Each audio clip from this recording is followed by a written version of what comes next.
39 இருக்கு இல்லையா, அதை தான் ரிவ்யூ பண்ண போகிறோம். ஸோ டே 39 பொறுத்த வரைக்குமே பார்த்தோம் அப்படின்னா ஒரு பக்கத்தில் ராணாவுடைய பர்ஃபார்மன்ஸ் இருக்கு இல்லையா, அந்த ஓவர் ஆக்டிங் அப்படின்றது வந்துட்டு அருணையாக இருந்தாலும் சரி, இன்னொரு பக்கத்தில் பார்த்தோம் அப்படின்னா ஜெஃப்ரி இருக்கார் இல்லையா, ஜெஃப்ரியாவாக இருந்தாலும் சரி உச்சக்கட்ட கோபத்துக்கு கொண்டு போய் நிப்பாட்டியிருக்கு அப்படின்னு தான் சொல்லணும். ஸோ ராணாவை பொறுத்த வரைக்குமே பார்த்தோம் அப்படின்னா ஃபர்ஸ்ட் டேலேருந்தே அவர்கிட்ட சொன்ன விஷயம் என்னன்னா, ஒவ்வொருத்தருக்கும் ஒரு கேரக்டர் டிஃபைன் அப்படின்றத வந்துட்டு கொடுத்துட்டாங்க. அதெல்லாம் வந்துட்டு ஓகே தான், அந்த கேரக்டரில் நடிக்கிறது அப்படின்றது வந்துட்டு ஓகே தான், எல்லாருமே அந்த கேரக்டர் படி தான் இருக்காங்க. பட் இருந்தாலும் நீங்கள் அந்த கேரக்டரை ஓவர் ஷேடோ பண்ணுறது இருக்கு இல்லையா, அந்த கேரக்டராகவே நான் எல்லா இடத்துலையுமே நிற்பேன், எப்பயுமே நான் கீழ்ப்படிய மாட்டேன் அப்படின்றது வந்துட்டு பார்த்தோம் அப்படின்னா ஒரு மாதிரி இருக்குது, அதை மாற்றிக்கங்க அப்படின்னு சொல்லிட்டு அருண் இருக்கார் இல்லையா, அவர் தனியாக கூப்பிட்டு அட்வைஸ் பண்ணுறதா இருந்தாலும் சரி, இல்லை பொதுவில் வச்சு சொல்கிறதா இருந்தாலும் சரி, அதை தொடர்ந்து சொல்லிக்கிட்டே தான் இருந்தார். பட் ராணவ் வந்துட்டு பார்த்தோம் அப்படின்னா அதில் காதில் வாங்கிக்க மாட்டாரு அப்படின்னு தான் சொல்லணும். பட் இதில் ராணவுக்கு ஒரு நல்லது இருக்குது அப்படின்னு சொல்லலாம். ஏன்னா லாஸ்ட் வீக் வரைக்குமே பார்த்தோம் அப்படின்னா ராணவ் எங்கே இருக்காரு அப்படின்னு சொல்லி தேட வேண்டியதாக இருந்துச்சு. பட் இந்த ஒரு டாஸ்க்கை பயன்படுத்தி பார்த்தோம் அப்படின்னா உள்ளே இருக்கிறவங்க வந்துட்டு அவரை நெகட்டிவாக சொன்னாலும் கூட ராணவ் வந்துட்டு அவருடைய ஓப்பன் அப்புக்காக இந்த டாஸ்க் இருக்கு இல்லையா, அதை கரெக்டாக யூஸ் பண்ணியிருக்காரு அப்படின்னே சொல்லலாம். பட் அவருடைய இந்த ஓப்பன் அப் அந்த தருணம் இருக்கு இல்லையா, அது வந்துட்டு பார்த்தோம் அப்படின்னா அருணுக்கா இருந்தாலும் சரி, இல்லை ஜெஃப்ரிக்கா இருந்தாலும் சரி, இல்லை ஸ்டாஃப்ஸ் அதாவது ஸ்கூல் மேனேஜ்மெண்ட்டில் அந்த ஸ்டாஃப்ஸ் இருக்காங்க இல்லையா, எல்லாத்துக்குமே பார்த்தோம் அப்படின்னா உச்சக்கட்ட கோபம் அப்படின்றத கிளப்பி விட்டுருக்கு அப்படின்னு தான் சொல்லணும். ஸோ ராணவனுடைய ஓப்பன் அப் அப்படின்றது அவருக்கு பாசிட்டிவாகவும் உள்ளே இருக்கக்கூடிய மேனேஜ்மெண்ட் இருக்காங்க இல்லையா அவங்களுக்கு வந்துட்டு பார்த்தோம் அப்படின்னா நெகட்டிவாகவும் மாறி இருக்கு. இன்னும் கொஞ்சம் கூட பார்த்தோம் அப்படின்னா அவர் இந்த கேம் அப்படின்றத புரிஞ்சுக்கிட்டு விளையாடி இருந்தாரு அப்படின்ற பட்சத்தில் இன்னும் நல்லா இருந்திருக்கும் அப்படின்னே சொல்லலாம். ஸோ சரியோ தப்போ அவர் வெளியே தெரிஞ்சிருக்காரு அப்படின்றது இருக்கு இல்லையா, அது வந்துட்டு பார்த்தோம் அப்படின்னா அவருக்கான ப்ளஸ்ஸாக தான் நம்ம பார்க்கணும் அப்படின்னு சொல்லலாம். ஸோ ரெண்டாவது விஷயத்தை பொறுத்த வரைக்குமே பார்த்தோம் அப்படின்னா அந்த லெட்டர் எழுதுங்க அப்படின்னு சொல்லிட்டு சொல்லியிருந்தாங்க.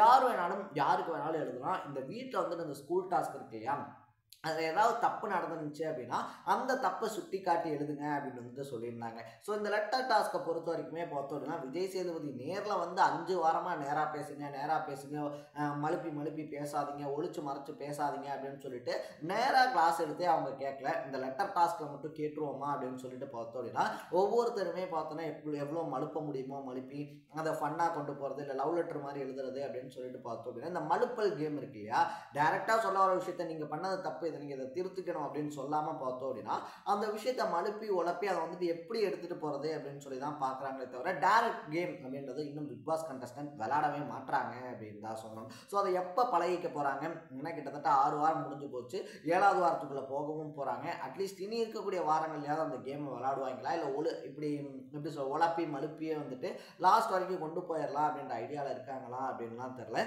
ஒவ்வொரு டாஸ்க்குமே கொடுக்கறது பார்த்தோம் அப்படின்னா நேராக பேசுங்க, ஓப்பனை பாருங்க அப்படின்றதுக்காக தான். பட் அந்த டாஸ்க்கை பார்த்தோம் அப்படின்னா இவங்க ஒளிச்சு மறைச்சு விளையாண்டு எல்லா டாஸ்க்கையுமே இன்ட்ரெஸ்ட் இல்லாமல் கொண்டு போகிறாங்க அப்படின்னு தான் சொல்லணும். ஆனால் நேற்று டேல வந்துட்டு உருப்படியாக நடந்த ஒரு விஷயம் அப்படின்னு சொல்லி பார்த்தோம் அப்படின்னா சிவாவினுடைய பர்ஃபார்மன்ஸ் இருக்கு இல்லையா. ஸோ ஸ்கூல் ஸ்டூடெண்ட்ஸ்க்காக பார்த்தோம் அப்படின்னா ஒவ்வொருத்தரும் ஒவ்வொரு மாதிரி பர்ஃபார்மன்ஸ் அப்படின்றது பண்ணிக்கிட்டு இருந்தாங்க.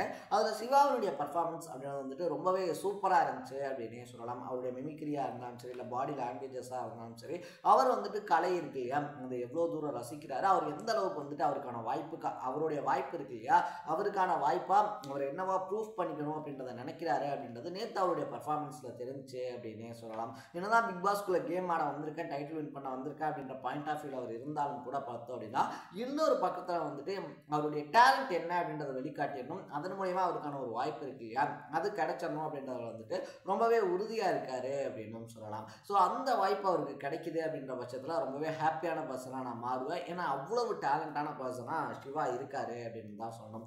நேற்று வந்துட்டு வீட்டில் ரொம்ப பெரிய பூகம்பமாக அடிச்ச விஷயம் என்ன அப்படின்னு சொல்லி பார்த்தோம் அப்படின்னா தர்ஷிகா வந்துட்டு இந்த பாத்ரூம் கண்ணாடியில் போய் பேர் எழுதுனது இருக்கு இல்லையா அது வந்துட்டு ஒரு அன்வான்டான ஒரு விஷயம் அப்படின்னே சொல்லலாம். ஏன்னா அதை வந்துட்டு இது ஒரு கேவலமான விஷயம், இது ஒரு சீப்பான விஷயம் அப்படின்னு சொல்லி சொன்னப்போ தர்ஷிகாவுக்கு பார்த்தோம் அப்படின்னா அவ்வளோ பெரிய கோபம் வந்துச்சு. ஏன்னா நம்ம வந்துட்டு ஒரு ஸ்கூல் லவ் அப்படின்றது பண்ணுறோம் அப்படின்ற பட்சத்தில் பார்த்தோம் அப்படின்னா அதை போயிட்டு இப்படி பாத்ரூமில் எழுதி வைக்கணும் அப்படின்னும், இல்லை இதெல்லாம் வந்துட்டு பண்ணாதான் அது ஸ்கூல் லவ், இல்லை அது ஸ்கூல் மாதிரி போகும் அப்படின்ற மைண்ட் செட் இருக்கு இல்லையா. நம்ம முன்னாடியே வந்துட்டு சொல்லியிருந்தோம் அந்த ட்ரையாங்கல் லவ்க்கே வந்துட்டு. ஸோ இதெல்லாம் வந்துட்டு பண்ணி இதை குழந்தைகள் பார்க்கும்போது பார்த்தோம் அப்படின்னா இது வந்து ஒரு யூஸ்ஃபுல்லான விஷயம் தான் போல. ஒருத்தர் இன்னொருத்தரோட பேசிட்டு இருக்காங்க அப்படின்னா நம்மளும் போய் நடுவில் அவங்கள்ட்ட பேசலாம் போல அப்படின்ற மைண்ட் செட்டுக்கு வருவாங்க அப்படின்னு சொல்லிட்டு அதே மாதிரி தான் பார்த்தோம் அப்படின்னா இப்படி வந்துட்டு ஒரு பொண்ணு ஒரு பையனோட பேரை சேர்த்து பாத்ரூம்ல எழுதலாம் அப்படின்ற மாதிரி ப்ரொடெக்ட் பண்ற விதம் இருக்கு இல்லையா அது ரொம்பவே தப்பான ஒரு விஷயம் அப்படின்னு தான் சொல்லணும். ஸோ அதை பண்ணிட்டு பார்த்தோம் அப்படின்னா அதை கடைசி வரைக்கும் தர்ஷிகா ஒத்துக்கவே இல்லை. அது ஸ்டூடெண்ட்ஸ்க்கும் மேனேஜ்மெண்ட்டுக்கும் பெரிய இஷ்யூவாக வெடிச்சு அது ரொம்ப பெரிய அளவுக்கு வெடிச்சதுக்கு அப்புறமா தான் பார்த்தோம் அப்படின்னா தர்ஷிகா இருக்காங்க இல்லையா அதை நான் தான் பண்ணேன் அப்படின்ற மாதிரியே ஒத்துக்கிட்டாங்க அப்படின்னே சொல்லலாம். ஸோ அவங்க ஸ்டார்டிங்லேயே அதை ஒத்துக்கிட்டாங்க அப்படின்னா வந்துட்டு அந்த பிரச்சனை அவ்வளோ பெருசாக வெடிச்சிருக்காது. ஏன்னா ஸ்டார்டிங்லேயே யார் எழுதுனது அப்படின்னு சொல்லி கேட்கும்போது தர்ஷிகா வாயவே திறக்காம தான் இருந்தாங்க. அது ரொம்ப பெரிய பிரச்சனையாக வெடிச்சதுக்கு அப்புறமா தான் பார்த்தோம் அப்படின்னா தர்ஷிகா வாயை திறந்தாங்க. ஆனால் யாருமே தர்ஷிகா தான் அதை எழுதியிருப்பாங்க அப்படின்னு நினைக்கல. வேற யாராவது எழுதியிருப்பாங்க அப்படின்ற பாயிண்ட் ஆஃப் வியூல போய் கடைசியில் தர்ஷிகா தான் எழுதியிருந்தாங்க அப்படின்றது இருக்கு இல்லையா. அவங்க வந்துட்டு பார்த்தோம் அப்படின்னா ஸ்டூடெண்ட்ஸாக நடந்துக்கிறதுலையும் வந்துட்டு ஒரு சில விதிமுறைகள் ஒரு சில நெறிமுறைகள் அப்படின்றது இருக்கு. அதை கிராஸ் பண்ணிட்டாங்க அப்படின்னே சொல்லலாம். லாஸ்ட் பட் நாட் லீஸ்ட் அப்படின்ற மாதிரி பார்த்தோம் அப்படின்னா ஜாக் இருக்காங்க இல்லையா, ஜாக்கினுடைய பர்ஃபார்மன்ஸ் அப்படின்னு தான் சொல்லணும். ஏன்னா ஜாக்லின் வந்துட்டு பார்த்தோம் அப்படின்னா அவங்க எந்த பாயிண்ட்டை வேணாலும் எடுத்து வைக்கலாம், அவங்க என்ன வேணாலும் பேசலாம். பட் அவங்கள யாராவது ஏதாவது சொல்லிட்டாங்க அப்படின்னா உடனே ப்ரோக் ஆகி அழுது என்னால் முடியல மச்சான், நான் எவ்வளோ நேரம் சொல்கிறேன் அப்படின்ற மாதிரி வந்துட்டு சொல்லிட்டு இருப்பாங்க. ஆனால் இதே ஜாக்லின் இன்னொருத்தருக்காக வக்காலத்து வாங்கும் போதா இருந்தாலும் சரி, இல்லை இன்னொருத்தருக்காக பேசும்போதா இருந்தாலும் சரி, அப்படியே வரைஞ்சு கட்டிட்டு வருவாங்க. அப்படி ஒரு எனர்ஜி பவர் அப்படின்றது அவங்களுக்குள்ள இருக்கும். ஸோ ஜாக்லின் வந்துட்டு பார்த்தோம் அப்படின்னா அவங்களுடைய டூ ஃபேஸஸ் அப்படின்றத மாற்றி மாற்றி எங்கே எது தேவையோ அதை காட்டிகிட்டு இருக்காங்க அப்படின்னு தான் சொல்லணும். ஏன்னா போல்டாக பேசுகிற இடத்துலலாம் பார்த்தோம் அப்படின்னா செம்ம போல்டாக பேசுவாங்க. அவங்கள்ட்ட யாராவது போல்டாக பேசிட்டாங்க அப்படின்னா உடனே உட்காந்து உடஞ்சு அழுகிறது இருக்கு இல்லையா. ஏன்னா தீபக்கு வந்துட்டு அந்த மாரல் கிளாஸ்ல பார்த்தோம் அப்படின்னா அவங்களுக்கு முன்னாடி இருந்த வெஞ்சன்ஸ் அப்படின்றது தான் மாரல்குள்ள வச்சு சொல்லியிருந்தாங்க. அது தீபக் மட்டும் கிடையாது, சௌந்தர்யாவாக இருந்தாலும் சரி, முத்துக்குமரனாக இருந்தாலும் சரி, அந்த மாரல் கிளாஸ் ஃபுல்லாகவே பார்த்தோம் அப்படின்னா ஓவராலாக ஸ்டூடெண்ட்ஸ்க்கு மாரல் சொல்ல சொன்னால் ஒவ்வொருத்தருக்கூடையும் அவங்களுக்கு இருந்த பர்சனல் ப்ராப்ளத்தை வச்சு மாரல் அப்படின்ட்டு சொல்லிக்கிட்டு இருந்தாங்க.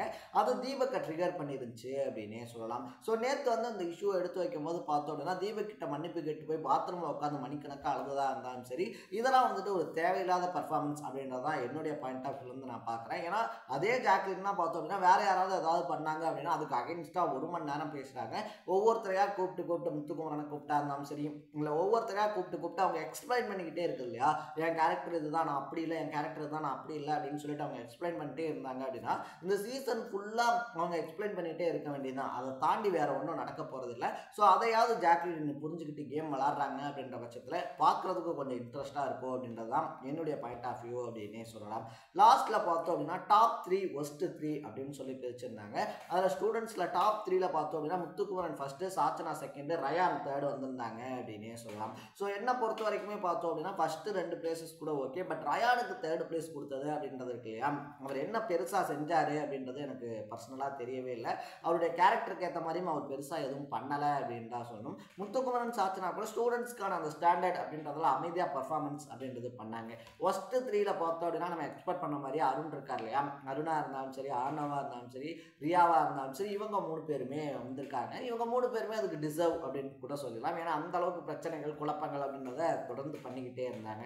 So top 3 best 3 best 3 worst 3 அப்படின்றதோட பார்த்தோம் அப்படின்னா நேற்று அந்த ஸ்கூல் டாஸ்க் அப்படின்றது முடிஞ்சிருக்கு. ஸோ ஒவ்வொருத்தருக்கு மேலே வச்சு பல வெஞ்சன்ஸ் அப்படின்ற இந்த ஸ்கூல் டாஸ்கில் காமிச்சிருக்கிறதுனால இனி வரக்கூடிய நாட்கள் நார்மலாக எப்படி போகுது அப்படின்றத நம்ம வெயிட் பண்ணி தான் பார்க்கணும். ஸோ இந்த ஸ்கூல் டாஸ்கில் உங்களுக்கு எந்த ஸ்டூடெண்ட்டையும் எந்த டீச்சரையும் ரொம்ப பிடிச்சிருந்துச்சு அப்படின்றத கமெண்ட்டில் போட்டு இதே மாதிரி 100 டேஸ்க்கான அப்டேட்ஸ் ப்ளஸ் ரிவ்யூஸை தொடர்ந்து பார்க்கணும் அப்படின்னு ஆசைப்பட்டீங்கன்னா மறக்காமல் சேனலை சப்ஸ்கிரைப் பண்ணிக்கோங்க.